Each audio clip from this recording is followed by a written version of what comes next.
चलो हिंदी व्याकरण का पहला पाठ हम लोग स्टार्ट करें। इसका नाम है भाषा, लिपि और व्याकरण। तो इसमें सबसे पहला हम लोग जो पॉइंट पढ़ेंगे उससे है भाषा। देखो भाषा क्या होता है, हम सभी क्या है, मनुष्य हैं। तो हम सभी मनुष्य क्या करते हैं, एक समाज बना के रहते हैं। इस समाज बनाने रहते हैं तो हम लोग क्या करते हैं, अपने विचारों का आदान प्रदान करते हैं। जैसे हम भी क्या है, एक मनुष्य है ना, एकदम पक्का ना, हम क्या है, मनुष्य है। तो हम अपने विचारों का आदान प्रदान तुमसे करते हैं और तुम भी क्या है, एक मनुष्य, तुम अपने विचारों का आदान प्रदान हमसे करते हो। तो हम सभी क्या बनाते हैं, समाज का निर्माण करते हैं। तो हम समाज का निर्माण करते हैं तो हम अपने विचारों का हर जगह किसी न किसी प्रकार से आदान प्रदान करते हैं। तो हम जिस माध्यम का उपयोग करते हैं अपने विचारों का आदान प्रदान करने के लिए, वो भाषा, वह माध्यम क्या कहलाता है, भाषा कहलाता है। पहले समझ लो जी, पहले समझ लो, उसके बाद लिखना। तो क्या होता है, पहले देखो, तो क्या बताओगे कि मनुष्य ही एक समाज का निर्माण करता है। क्या करता है, मनुष्य ही समाज का निर्माण करता है। इसलिए मनुष्य को समाज की इकाई कहते हैं। क्या कहते हैं, समाज की इकाई कहते हैं। अब इकाई है तो यह क्या, इकाई होने के कारण क्या करता है, यह अपने विचारों का, भावनाओं का और सूचनाओं का एक व्यक्ति से दूसरे व्यक्ति में आदान प्रदान करता है। तो वह जिस माध्यम का उपयोग करता है ना, वही माध्यम क्या कहलाता है, भाषा कहलाता है। क्या कहलाता है, भाषा। अब भाषा कहलाता है तो भाषा किसे कहते हैं ये समझ लीजिए। भाषा का कोई दिक्कत है, तो भाषा किसे कहते हैं, तो भाषा की परिभाषा देखिए, ये समझना लोग भाषा में क्या पढ़ रहे हैं। तो मनुष्य क्या करता है, अपने विचारों का आदान प्रदान जिस माध्यम से करता है वो माध्यम क्या करता है, भाषा कहलाता है। अब भाषा में प्रॉपर डिफिनेशन निकले क्या होता है, भाषा की परिभाषा क्या होती है। तो क्या बताओगे कि भाषा वह साधन है, भाषा वह साधन है जिसके द्वारा मनुष्य एक व्यक्ति से दूसरे व्यक्ति में अपने भावनाओं का, विचारों का तथा सूचनाओं का आदान प्रदान करता है। वह क्या कहलाता है, भाषा कहलाता है। बात समझ रहा है। जैसे हम क्या कर रहे हैं, हम आपको हिंदी पढ़ा रहे हैं, तो हम क्या करें, अपने विचारों का आदान प्रदान कर रहे हैं। तब ना आप लोग हिंदी समझ रहे हैं, नहीं समझाएंगे बस लिख के चले तो ये बस ये दूसरा भाषा हो गया। हम समझा रहे दूसरा भाषा, वो हम आगे देखेंगे। लेकिन ऐसा समझिए कि हम अपने मन के भावों को, विचारों को तथा कुछ सूचनाएं होती हैं तो उनका हम क्या करते हैं, आपसे आदान प्रदान करते हैं। या आप लोग क्या करते हैं, अपने आसपास की सूचनाओं को या अपने मन के भावों को या विचारों को हमसे आदान प्रदान करते हैं। तो इसी जिस माध्यम का आप उपयोग करते हैं अपने मन के भावों को, विचारों को बताने के लिए, या हम जिस माध्यम का उपयोग करते हैं वही माध्यम क्या कहलाता है, भाषा कहलाता है। बात सुना रहा है, किसी को दिक्कत? तो क्या समझाओगे भाषा क्या होता है, तो क्या बताओगे कि वह साधन जिसके द्वारा मनुष्य अपने भावों को, विचारों को एक व्यक्ति से दूसरे व्यक्ति में आदान प्रदान करता है, वह साधन क्या कहलाता है, भाषा कहलाता है। बात सुना रहा है। अब इसमें एक चीज याद लिखना, हम स्टार बना दिए तो मैं हाईलाइट करना है। भाषा शब्द संस्कृत के भाष धातु से बना है। जो भाषा शब्द है वह संस्कृत के भाष धातु, पर समझ लो, लिखना बाद में।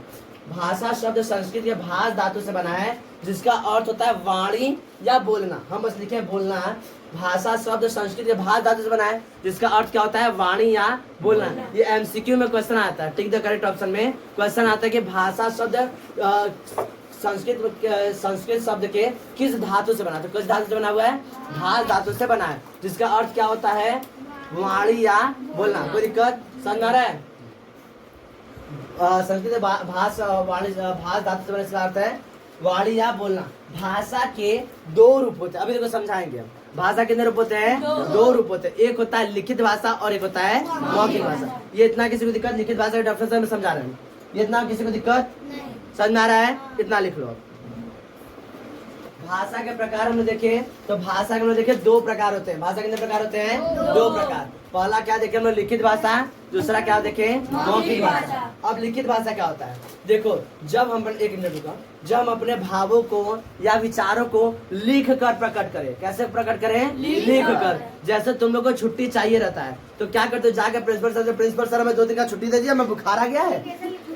क्या करते हो, एप्लीकेशन लिखते हो। लिख कर अपने मन के भाव को प्रचार करते हैं, आदरणीय प्रिंसिपल सर हमें 4 दिन की छुट्टी चाहिए, हम मामा के शादी में जा रहे हैं, कृपया हमें छुट्टी प्रदान करने की कृपा करें। तो अपने मन के भाव कैसे प्रकट किए हो, लिख कर। तो यह कैसा कहलाता है, लिखित भाषा कहलाता है। तो क्या बताओगे लिखित भाषा किसे कहते हैं, जब हम अपने मन के भावों को, विचारों को लिख कर प्रकट करते हैं तो उसे लिखित भाषा कहते हैं। क्या कहते हैं, लिखित भाषा। उदाहरण के लिए क्या क्या लिखित भाषा में से, पत्र, लेख, कोई कहानी लिखा हुआ है, कोई किसी का जीवनी लिखा हुआ है, तो ये सब क्या है, लिखित भाषा है।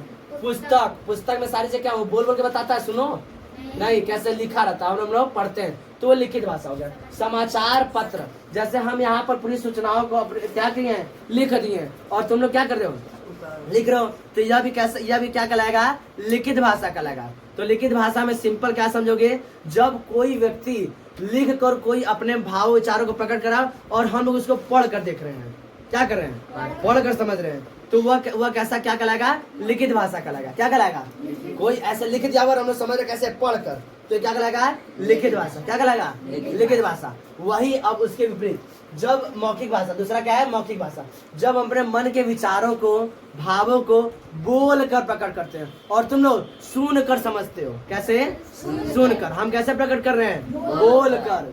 कैसे, बोल कर। कल रात हमने गुलाब जामुन खाया, बड़ा मजा आया, ये मेरे मन का भाव है, हमने प्रकट किया कैसे, बोल कर। तुमने समझा कैसे, पढ़ कर, देख कर, नहीं, कैसे, सुन कर। जब हमने मन के भाव विचारों को बोल कर प्रकट करते हैं और तुम लोग सुन कर समझते हो, तो वह कैसा कहलाता है, मौखिक भाषा।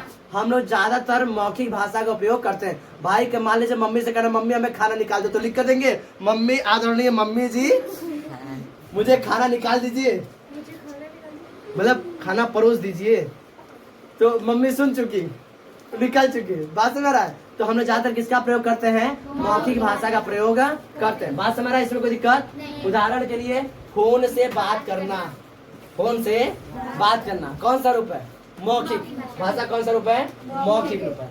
शिक्षक का पढ़ाना, हम भाई शिक्षक है ना, तो हम पढ़ा रहे हैं, तो यह कौन सा रूप है, मौखिक। बात सुना है। रेडियो सुनना, रेडियो में सुनते हैं तो उसमें कोई दिखाई नहीं देता है, बस पिटर पिटर आवाज करता है, तो क्या है, मौखिक भाषा। नेताओं का भाषण, इस समय तो चुनावी रंजिश चल रही है, इस समय नेताओं का भाषण सुनो, वो क्या करते हैं, बोल बोल के अपने अपने क्या करते हैं, अपने अपने अपने विचार बताते हैं कि आप हमें जिताएंगे तो हम ये करेंगे, मतलब अपने अपने सारी चीज करते हैं, अपना पक्ष रखते हैं। सब लोग भाई अच्छे हैं।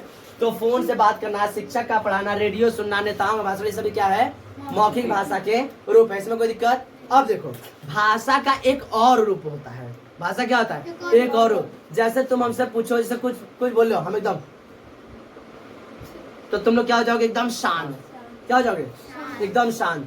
हम कहेंगे हाँ, तुम लोग पूछ हमने,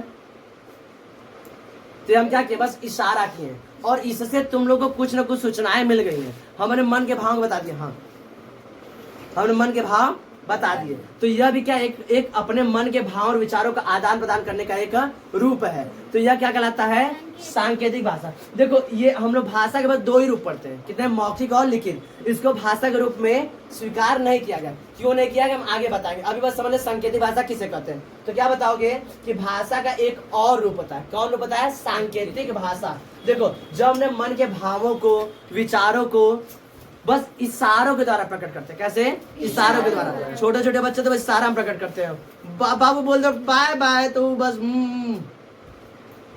बस इसी तरह बोलते हैं। तो जब हमने मन के भावों को, विचारों को कैसे इशारों द्वारा प्रकट करते, क्या बोलते हैं, सांकेतिक भाषा कहते हैं। सांकेतिक भाषा किसमें को भाषा के मुख्य रूप में क्यों नहीं जोड़ा गया है, जब लोग आगे समझो। ये इतना समझ आया है, किसी को दिक्कत। अभी उदाहरण बता रहे हैं।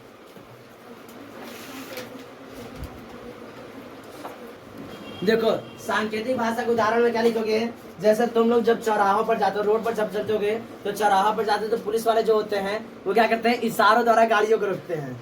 जैसे उधर से गाड़ियां आ रही हैं तो इशारा करेगा, तो वो बोलता है कान में जाके आ जाइए, आ जाइए, ऐसे बोलता नहीं है वो। वैसे क्या करता है, इधर इशारा किए रुक जाइए, इधर इशारा किए आ जाइए। तो पुलिस वाला क्या करता है, इशारों द्वारा क्या करता है, अपने विचारों का आदान प्रदान करता है। तो वो हो गया। और एक गर्दन हिलाकर हाँ या ना करना। जैसे कोई तुम पूछ रहे हो तो कुछ बोल नहीं रहा है, मान लो जैसे गुटखा खाने वाले, पान वाले, इन सब तो इशारों का बहुत ज्यादा इस्तेमाल करते हैं। भैया चलेंगे हम, तो उनका इशारा बहुत ज्यादा बात का तो गर्दन हिलाकर हाँ या ना करना भी क्या है, इशारे यानी सांकेतिक भाषा का उदाहरण है। बात समझ आ रहा है, इसमें कोई दिक्कत। आगे देखो, देखो सांकेतिक भाषा का प्रयोग करने से, अब इसको हम लोग क्यों मुख्य प्रकार में नहीं जोड़ते हैं। देखो, सांकेतिक भाषा प्रयोग करने से ग्रहण करने वाला व्यक्ति हूबहू सारी बातें समझ नहीं पाता है। जैसे हम कुछ इशारा करेंगे तो जरूरी है कि तुम सारी की सारी बातें समझ जाओ, लेकिन हम तुमको लिख कर देंगे तो पूरा समझ जाओगे। अब इशारा द्वारा तो हम कह रहे हैं कि लिखो, मतलब कि ढेर सारी चीजें को बताए इशारे द्वारा, यूं यूं करे, क्योंकि क्या बोल रही तुम भरतनाट्यम कर रहे हैं, बात सुना था तो नहीं समझ में आया। तो इशारा द्वारा हम सारी बातों को मतलब हम बोल रहे हैं, हम इशारा कर रहे हैं, लेकिन उस इशारों को जो ग्रहण करने वाला लगती है ना, वो सारी बातें वो बहु नहीं समझ पाता है। समझ पाएगा? नहीं समझ पाएगा। इसलिए जिससे इसे भाषा के मुख्य रूप में नहीं माना जाता है। भाई जब पूरा का पूरा समझ ही नहीं पाओगे तो क्या मतलब, कुछ कुछ हम समझ पाते हैं, आना जाना, हाँ ना यस यही सब लोग समझते हैं। तो ये सब क्या होता है, हम लोग सारी बातों को नहीं समझ पाते हैं, इसलिए इसे भाषा के मुख्य रूप में नहीं जोड़ा गया। कोई दिक्कत नहीं, बात समझ रहा है? आगे देखते हैं। अब देखो, भारतीय संविधान के अनुसूची 8 में 22 भाषाओं को मान्यता प्राप्त है। कब भाषाओं को? 22 भाषाओं को मान्यता प्राप्त है। इस 22 भाषाओं को याद करना तुम लोग के लिए भी जरूरी नहीं है, लेकिन सुन लो कौन कौन से हैं। तो काश्मीरी हिंदी, काश्मीरी सिंधी, पंजाबी, हिंदी, बंगाली, आसामी, उड़िया, गुजराती, मराठी, तमिल, तेलुगु, कन्नड़, मलयालम, उर्दू, संस्कृत, नेपाली, मणिपुरी, कोंकणी, बोडो, डोगरी, मैथिली, संथाली, ये कुल मिला के 22 भाषाएं जिनको हमारे संविधान में मान्यता दिया गया। तुम लोग इतना याद करना जरूरी नहीं है। अभी तुम लोग कुछ कुछ जाएगा, बस समझना रहेगा ना। अभी तुम लोग 22 भाषा नहीं याद करना है। जब याद करना होगा आगे अपर क्लास में जाओगे, जब याद करना होगा तो हम याद करवा दें कैसे याद करते हैं। एक बार में हम ट्रिक बताएंगे, पूरा का पूरा याद कर लोगे, कोई दिक्कत?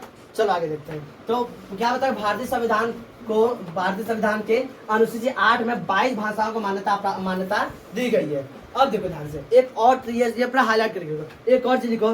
14 सितंबर 1949 को हिंदी भाषा को राजभाषा के रूप में स्वीकार किया गया है। कब किया गया है? 14 सितंबर 1949 को हिंदी भाषा को राजभाषा के रूप में स्वीकार किया गया है। राजभाषा का मतलब होता है ना, राजभाषा को 2 भाग में तोड़ दो, एक राज और एक भाषा, एक राज और एक भाषा। तो जब देखो, राज और भाषा, तो राज का मतलब राज कार्य, यानी राज जो सरकारी कार्य होते हैं, वह किस भाषा में किए जाएंगे? हिंदी भाषा में किए जाएंगे। हिंदी हमारी राष्ट्रभाषा नहीं, हमारे देश की कोई राष्ट्रभाषा नहीं है, याद रखना। हमारे देश की राजभाषा है हिंदी, राष्ट्रभाषा नहीं है। हमारे देश की राजभाषा क्या है? हिंदी। राजभाषा में होता है जो सरकारी कार्य होते हैं वह किस भाषा में किए जाएंगे? हिंदी भाषा में ही किए जाएंगे। बात समझ आ रहा है? अब आगे देखो, इसे कब स्वीकार किया गया है? 14 सितंबर 1949 को। इसलिए हम प्रत्येक वर्ष 14 सितंबर को हिंदी दिवस के रूप में मनाते हैं। क्वेश्चन आता है, हम हिंदी दिवस कब मनाते हैं? तो कब मनाते हैं? 14 सितंबर को हिंदी दिवस मनाते हैं। इसमें किसी को दिक्कत? बात समझ